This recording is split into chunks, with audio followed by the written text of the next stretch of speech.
আমরা আজকে যে টপিকটা নিয়ে আলোচনা করব সেটা হলো আপনার আবেদনপত্র।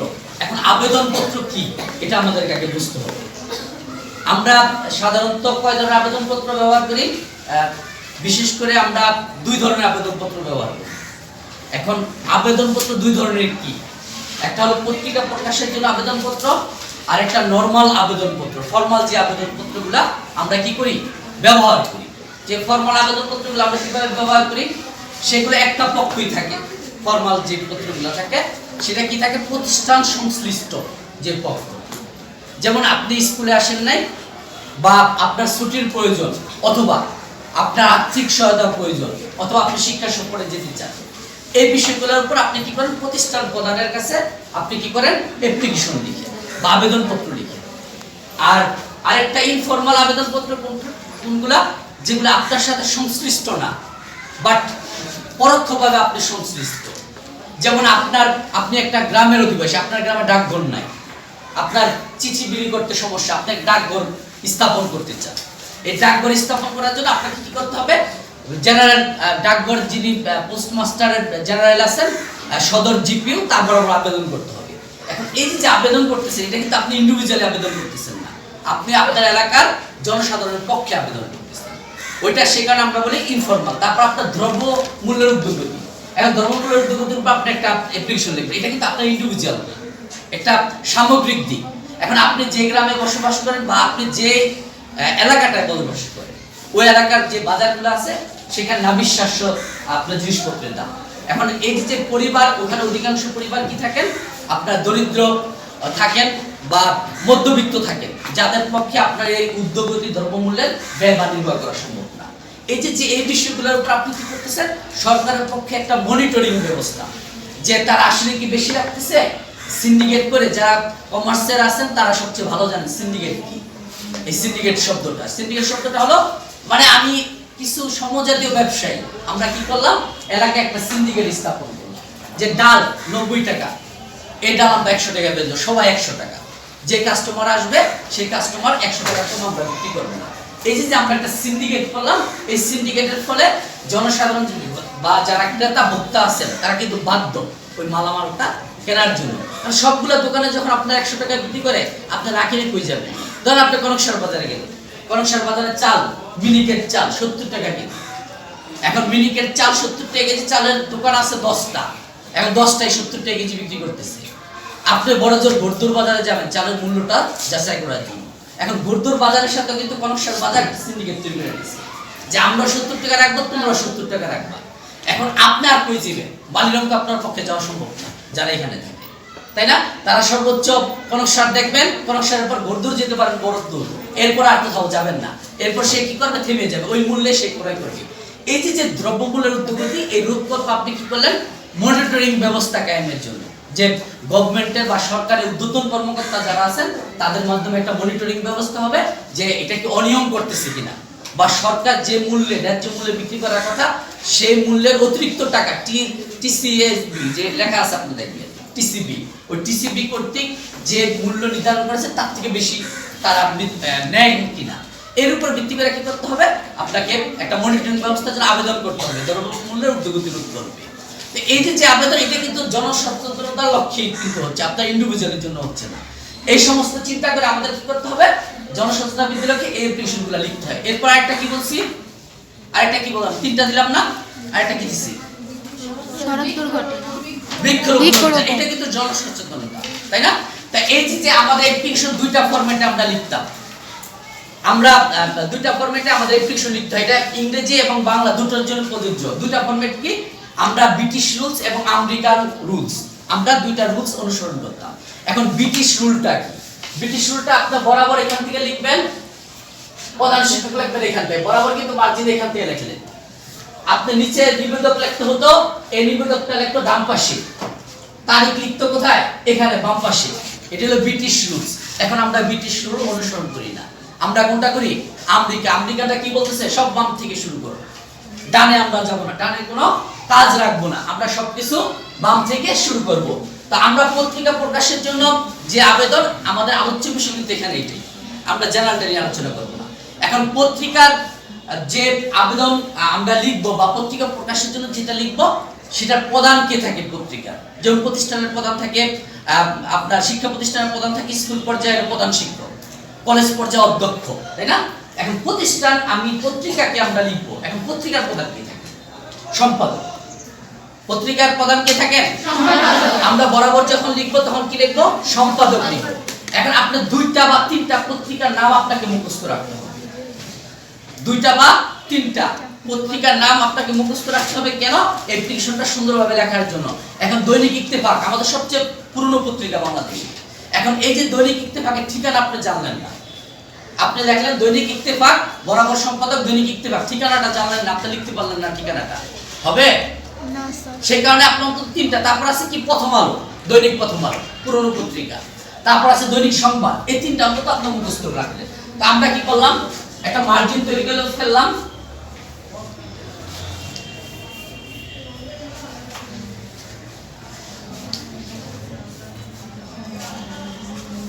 তাই না? প্রথম আমাদের কি লিখতে হবে? তারিখ। তারিখ লিখেন।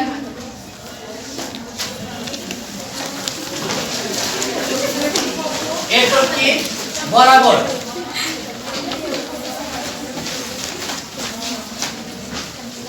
সম্পাদক দৈনিক ইত্তেফাক।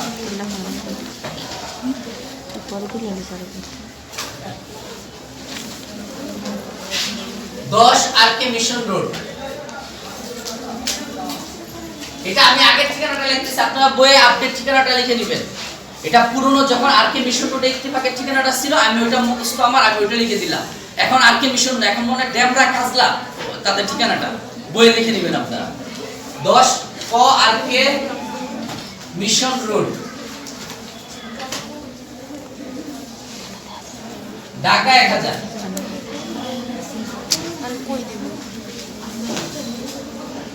আমাদের আনুষঙ্গিক চলে গেল। আমরা যেমন প্রতিষ্ঠান প্রধানের জায়গায় লিখতাম তখন কি লিখতাম? বরাবর প্রধান শিক্ষক ব্রাহ্মণবাড়িয়া বহুমুখী উচ্চ বিদ্যালয় লৌহজং মুন্সিগঞ্জ, তাই না? আমরা কিন্তু এখানে ঠিকানাটা লিখে ফেললাম। সব অ্যাপ্লিকেশন কিন্তু একই নিয়মে। এরপর লিখব বিষয়।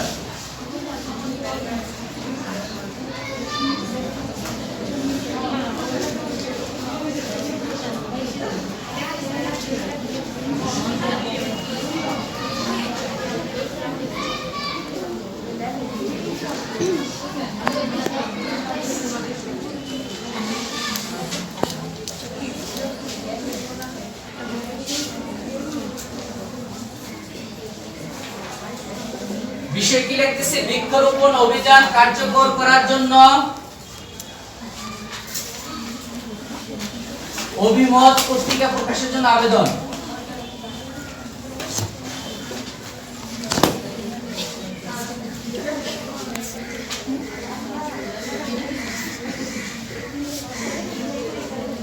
বিষয় কি লিখলাম? যদি দ্রব্যমূল্যের ঊর্ধ্বগতি রোধ করতে হয় তাতে বিষয় লিখবেন দ্রব্যমূল্যের ঊর্ধ্বগতি রোধকল্পে জনসচেতনতা বৃদ্ধির জন্য পত্রিকায় প্রকাশের জন্য আবেদন। তারপর আরেকটা কি দিছি? সড়ক দুর্ঘটনা প্রতিরোধকল্পে পত্রিকা প্রকাশের জন্য আবেদন। শেষ। সব একই থাকবে, তাই না? আপনি 3টা পত্রিকার নাম অন্তত মুখস্থ করে ফেলবেন ঠিকানাটা। ধরেন আপনার প্রশ্ন দেওয়া থাকলো, কোনো কিছুই থাকলো না, তখন আপনি যে কোনো একটা দিয়ে দিতে পারবেন। যদি দেওয়া থাকলো সমকাল পত্রিকা প্রকাশের জন্য আবেদন লিখো, তখন আপনি সমকাল পত্রিকার ঠিকানাটা যদি না জানেন লিখতে পারবেন। সেই কারণে আপনাকে অন্তত 3টা পত্রিকার অ্যাড্রেস, অন্তত 4টা পত্রিকার অ্যাড্রেস মুখস্থ রাখবেন, যাতে আপনি ওগুলা কি করতে পারেন? লিখতে পারেন এই সময়, পরীক্ষার সময়। এরপর কি লিখবেন? জনাব।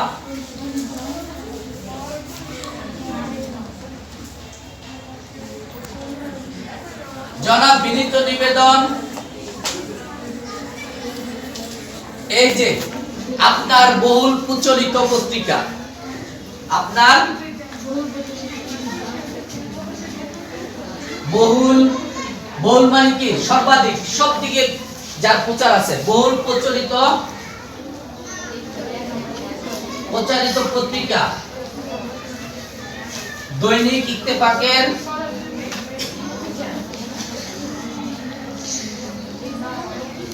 ইত্তেফাকের চিঠিপত্র কলামে,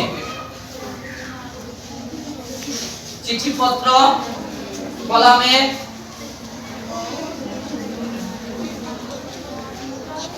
কি হাতের লেখা বুঝতেছেন না? আমি সাথে সাথে বলে দিচ্ছি সে কারণে এটা বলবেন আপনারা। প্রথম কি লিখছি? তারিখ, এরপর বরাবর, সম্পাদক দৈনিক ইত্তেফাক 10 ক আর কে মিশন রোড, ঢাকা 1000। এরপর কি লিখছি? বিষয় বৃক্ষরোপণ অভিযান কার্যকর করার জন্য অভিমত পত্রিকা প্রকাশের জন্য আবেদন। এরপর লিখছি জনাব বিনীত নিবেদন, এই যে আপনার বহুল প্রচারিত পত্রিকা দৈনিক ইত্তেফাকের চিঠিপত্র কলামে নিম্নোক্ত অভিমতটি প্রকাশ করে বাধিত করবেন। নিম্নোক্ত অভিমতটি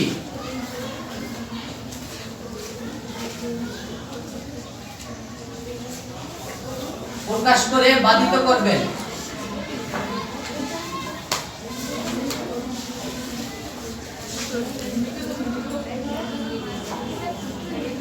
বিনীত,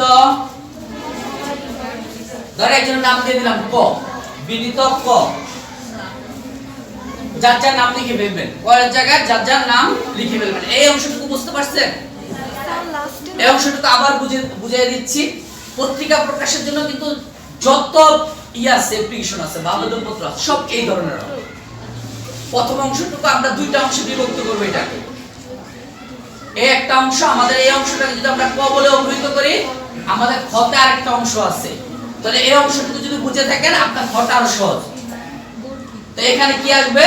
প্রতিষ্ঠানের নাম, প্রতিষ্ঠান সম্বোধন করে আমরা লিখবো। এরপর জনাব বিনীত নিবেদনে এই পত্রিকা প্রকাশের জন্য আবেদন করব। বিনীত মানে যিনি লিখবেন, যিনি লিখবেন। এখানে সবাই সবার লেখা দরকার না, একজন লিখবে সবার পক্ষে। সবার পক্ষে কে লিখবে? একজন। যেমন শিক্ষা সফরে যাওয়ার আবেদনে আপনারা লিখেন, তখন কিন্তু সবার পক্ষে একজন লিখে, তাই না? লেখছেন কখনো আবেদন? আপনাদের তো শিক্ষা সফরই হয় না, লিখবেন কিভাবে? তো সবার পক্ষে একজন লিখতে হয়। এই অংশটুকু যদি বুঝে থাকেন আমি মুছে ফেলবো। আর যদি কারো কোনো কোশ্চেন থাকে এই অংশে করতে পারেন। আছে কারো কোনো কোশ্চেন? বুঝলাম না। জনাব বিনীত নিবেদন, এই যে আপনার বহুল প্রচারিত পত্রিকা দৈনিক ইত্তেফাকের চিঠিপত্র কলামে নিম্নোক্ত অভিমতটি প্রকাশ করে বাধিত করবেন।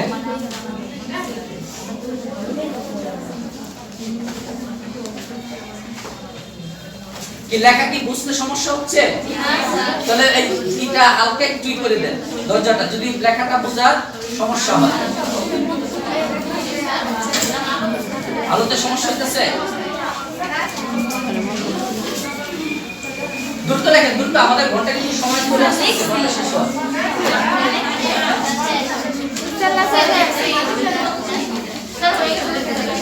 হইছে?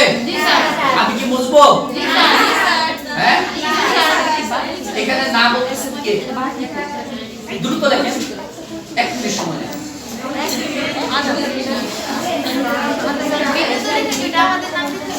ওটা বিনীত। এখানে যদি আপনার মূল পরীক্ষায় আপনি যখন ইসে বোর্ড পরীক্ষা বসন করবেন, সেক্ষেত্রে নাম না দেওয়া উত্তম। যদি কোনো নাম দেওয়া থাকে, সাপোজ ইউ আর এ, আপনি ধরেন তুমি মনে করো ধরো তোমার নাম সুমাইয়া অথবা স্বামী, এখন তোমার এলাকায় বৃক্ষরোপণ অভিযান নেওয়ার তাগিদে একটি অ্যাপ্লিকেশন লেখো, তখন ওই নামটা ইউজ করবেন। যদি কোনো নাম না দেওয়া থাকে সেই ক্ষেত্রে ক খ গ। আর যদি আপনার ইংরেজিতে হয় x Y Z A B C D এগুলো ইউজ করবেন। নাম না ব্যবহার করে উত্তর। হইছে? আমরা বুঝছি তাই না?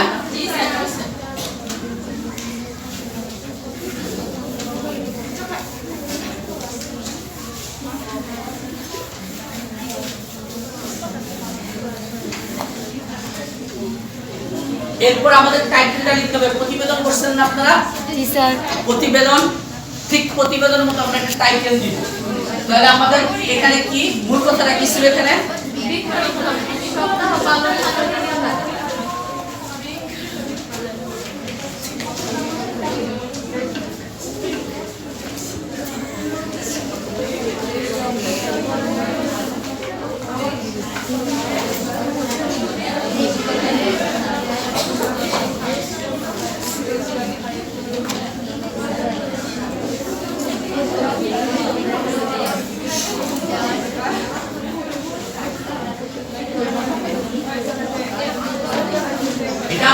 টাইটেল দিলাম, টাইটেল দিয়ে ইনভার্টেড কমা দিয়ে আটকাই দিলাম। টাইটেল দেওয়ার পর ইনভার্টেড কমা বুঝতে পারছেন, উপরে যে ব্র্যাকেট বন্দি যাকে বলে দুইটা কমা দিয়ে আটকাই দিলে টাইটেল আমরা কি দিলাম, দেশ রক্ষায় বৃক্ষরোপণ অভিযান কার্যকর হোক। এখন এই কার্যকর কে করবে, এখানে কিন্তু আমরা একটা বিষয় উজ্জ্বল রাখলাম, ক্লিয়ার করলাম না। আমরা কি বললাম, দেশ রক্ষায় বৃক্ষরোপণ অভিযান কার্যকর হোক, এই কার্যক্রম কিন্তু আমাদেরই করতে হবে, তাই না? সেই কারণে এটা সামগ্রিক দিক, মানে একটা সমাজের বা একটা এলাকার যে জনসাধারণ আছে সবাইকে নিয়ে এই কাজটা সম্পাদন করতে হবে। সেই কারণে আমরা একটা সম্মিলিত শিরোনাম এখানে নির্ধারণ করলাম, বৃক্ষরোপণ অভিযান কার্যকর করা হোক। এরপর আপনি লিখেন বর্ণনা, এটা আমরা মৌখিকভাবে বলি, লেখার দরকার নেই।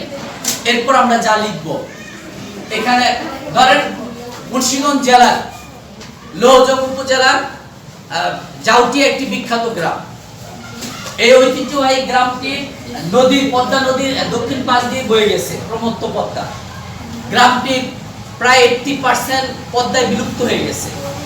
এখন 20 ভাগ জমি নিয়ে গ্রামটির অস্তিত্ব এখন কোন রকম টিকে আছে। এখন এই যে টিকে আছে, এই টিকে থাকার জন্য এলাকার মানুষগুলো প্রতিনিয়ত কি করতেছেন, সংগ্রাম করতেছেন। তারা তাদের বসত ভিটা 14 পুরুষের বাড়ির মায়া ত্যাগ করতে না পারার কারণে এখনো সেই শেষ অংশটুকু নিয়ে আঁকড়ে ধরে পড়ে আছে। পদ্মার যে হারে প্রতি বছর ভেঙে যাচ্ছে, এই ক্ষেত্রে যদি কার্যকর ভূমিকা পালন করা না হয়, হয়তো আগামী দিনগুলোতে এর 20 অংশ যতটুকু টিকে আছে সেই অংশটুকু একসময় কি হয়ে যাবে, পদ্মায় বিলুপ্ত হয়ে যাবে। এই ক্ষেত্রে আমাদের কি করতে হবে, সরকারের পাশাপাশি বেসরকারিভাবে আমাদের কিছু উদ্যোগ নিতে হবে। আমরা কি করব, আমরা নদী ভাঙন রোধকল্পে আমরা যদি ওই পাশ দিয়ে পর্যাপ্ত পরিমাণ বৃক্ষরোপণ করি, তাহলে বৃক্ষ কি করবে, আমাদের ভেঙে যাওয়া মাটিকে রক্ষার জন্য একটা কার্যকর ভূমিকা পালন করবে। এই কারণে কি করতে হবে, একটা সমাজের বা আমাদের এই গ্রামের আবাল বৃদ্ধ যারা আছেন সবাইকে কি করতে হবে, সম্মিলিতভাবে আগে আসতে হবে। আমরা যদি প্রতিজনে 2টা করে বছরে গাছ লাগানোর সিদ্ধান্ত নেই, তাহলে আমাদের এখন এই জাউটিয়া গ্রামে কতজন বসবাস করে, 10,000 লোক বসবাস করে। তাহলে আমাদের এক বছরে কয় হাজার গাছ রোপণ করা হবে, 20,000। 2টা করে গাছ লাগালে 20,000 না, 20,000 গাছ লাগানো হবে। এর ফলে আমরা যদি এই নদীর তীরবর্তী অঞ্চলগুলোকে গাছ রোপণ করার জন্য বেছে নেই, তাহলে আমাদের গ্রামটা কি হবে, রক্ষা পাবে। এই ঐতিহাসিক জাউটিয়া গ্রামটা যে 20 অংশ এখনো টিকে আছে, সেই অংশটাকে আমরা রক্ষা করতে পারবো। তাই পরিশেষে আমরা এটাই বলতে চাই যে এই গ্রামের যেহেতু হতদরিদ্র লোক বসবাস করে, তাই সরকার থেকে এই বৃক্ষরোপণ অভিযানটাকে বাস্তবায়ন করার জন্য সরকারি যে নার্সারি আছে সেই নার্সারি থেকে আমাদের জুন জুলাই মাসে যেহেতু বৃষ্টিপাত হয়, ওই সময় আমাদের কি করতে হবে, এই গাছ বিনামূল্যে দিতে হবে। আমাদের কেনার সামর্থ্য নাই, তাই সরকারের প্রশাসনের সুদৃষ্টি কামনা করছে। নিবেদক গ্রামবাসীর পক্ষে, জাউটিয়া গ্রামবাসীর পক্ষে খ বা যার নাম দিন। ক্লিয়ার হইছেন? এখানে তার কোনো সমস্যা থাকার কথা না। দ্রব্যমূল্যের ঊর্ধ্বগতি ঠিক অনুরূপ আপনি লিখলেন, এখানে একটা টাইটেল দিলেন, এরপর কি লিখলেন, দ্রব্যমূল্যের ঊর্ধ্বগতি আমাদের সমাজকে নাবিশ্বাস করে তুলছে। এই নির্ময়ের মানুষগুলো প্রতিনিয়ত দরিদ্র থেকে আরো দরিদ্র হচ্ছে। যেখানে সয়াবিন তেল হওয়ার কথা ছিল 80 টাকা, সেখানে আমরা খাচ্ছি 170 টাকা করে। এই যে প্রতিনিয়ত দাম বেড়ে যাচ্ছে, এর ফলে মানুষ কি হচ্ছে, মানুষ চাল আনতে, নুন আনতে চাল পান্তা পুরানোর মতো একটা অবস্থা হয়ে গেছে মানুষের। এখন এই থেকে পরিত্রাণ করার জন্য সরকারকে কি করতে হবে, এখানে টিএসবি কর্তৃক বা টিসিবি কর্তৃক ন্যায্য মূল্যে আপনার পণ্য দ্রব্য সরবরাহ করার জন্য সপ্তাহে অন্তত 2টা গাড়ি আসতে হবে, যাতে করে এখান থেকে গ্রাহকরা স্বল্প মূল্যে কিনতে পারে। তাছাড়া আমাদের যে নিকটস্থ বাজার আছে সেই বাজারগুলোতে কি করতেছে, আপনার সিন্ডিকেটের কারণে দ্রব্যমূল্য হু হু করে বেড়ে যাচ্ছে। গত সপ্তাহে যা ছিল এই সপ্তাহে তার দ্বিগুণ হয়ে যাচ্ছে। এখন এর থেকে আমাদের বাঁচার জন্য কি করতে হবে, সরকারের ঊর্ধ্বতন কর্তৃপক্ষের সুষ্ঠু মনিটরিং দরকার, আর ব্যবসায়ীদের কি দরকার, একটা সততা দরকার। এর ফলে আমাদের কি করতে হবে, দ্রব্যমূল্য আমরা ঊর্ধ্বগতি রোধ করতে পারবো। এরপর একটা কি ছিল, সড়ক দুর্ঘটনা রোধ করবে। আমাদের ঢাকা মুন্সিগঞ্জ মাত্র 20 মিনিটের রাস্তা। এখন এই যে হাইওয়ে রাস্তা হয়েছে, ঢাকা মহাসড়ক 6 লেন উন্নীত হয়েছে, এর ফলে কি হচ্ছে আমাদের সড়ক দুর্ঘটনা আরো বৃদ্ধি পাচ্ছে। আমি কিন্তু শুধু এই যে ভগ্নাংশ মূল অংশটুকু বলে যাচ্ছি আপনাদের। শুরুর অংশ শেষের অংশ তিনটা এক। আমার কথা বুঝতে পারছেন? আমাদের শুরুর অংশ একটা দিয়ে আমি বুঝাইলাম, এটা কিন্তু তিনটা একই হবে। লাস্টের অংশ আপনি এখানে ব্যাখ্যা বিশ্লেষণ দিলেন, সব কিছু লিখলেন, এই যে যেগুলো বলতেছি এগুলো শুনবেন, বই পড়বেন, নিজের মনের মাধ্যমে মিশিয়ে লিখবেন। নিচে কি লিখবেন? নিবেদক গ্রামবাসীর পক্ষে, গ্রামবাসীর পক্ষে গ, লাস্টে এতটুকু হবে। তো সেক্ষেত্রে আমি এখন আলোচনা করতেছি কোনটা, আপনার সড়ক দুর্ঘটনা রোধ। এখন এই যে 6 লেন হওয়ার কারণে প্রতিনিয়ত গাড়ির গতিবেগ কি হয়েছে? বেড়ে গেছে। এখন গাড়িগুলো যেখানে 70 কিলোমিটার ফোর্সে যাওয়ার কথা, সেখানে তারা 120 থেকে 130 মিটার গতিবেগে দৌড়াচ্ছে। এর ফলে প্রতিনিয়ত দুর্ঘটনা ঘটছে। কিছুদিন পূর্বে একটা দিয়ে দিলেন যে গাংচিল পরিবহনের সাথে মাওয়াগামী ইলিশ পরিবহনের সাথে সংঘর্ষে 20 জন নিহত, 30 জন আহত হয়ে গেছে। এখানে নিকটস্থ কোনো স্বাস্থ্য কমপ্লেক্স ছিল না, তাদেরকে ষোলগড়ের স্বাস্থ্য কমপ্লেক্সে ভর্তি করানো হয়েছিল। এরপর তাদেরকে ঢাকা মেডিকেলে রেফার করা হয়েছে, কাউকে মিটফুট হসপিটালে রেফার করা হয়েছে। এভাবে নিজের মতো করে দিয়ে দিবেন। তাই সরকারের সুষ্ঠু মনিটরিং ব্যবস্থায় আমাদের এই সড়ক দুর্ঘটনা রোধ করতে পারে। কিভাবে করতে পারে? হাইওয়ে পুলিশের টিম নজরদারি বাড়াতে হবে। হাইওয়ে যে গতিরোধক জায়গাগুলো আছে, যেখান থেকে আপনার দুর্ঘটনাগুলো বেশি ঘটে, সেখানে কি করতে হবে? সেখানে পুলিশের তদারকি বাড়াতে হবে, সেখানে পুলিশ ফাঁড়ি বসাতে হবে। সরকার ইতিমধ্যে হাসেরাতে একটা পুলিশ ফাঁড়ি এবং পদ্মা সেতুর উত্তর পারে একটা পুলিশ ফাঁড়ির ব্যবস্থা করা করছে, কিন্তু তারপরও আমাদের কি হচ্ছে না, দুর্ঘটনা ঘটতেছে। ক্লিয়ার আছে সবাই? আগামীকাল আমরা এই বিষয়গুলোর উপর আমরা একটা পরীক্ষা নিতে পারি।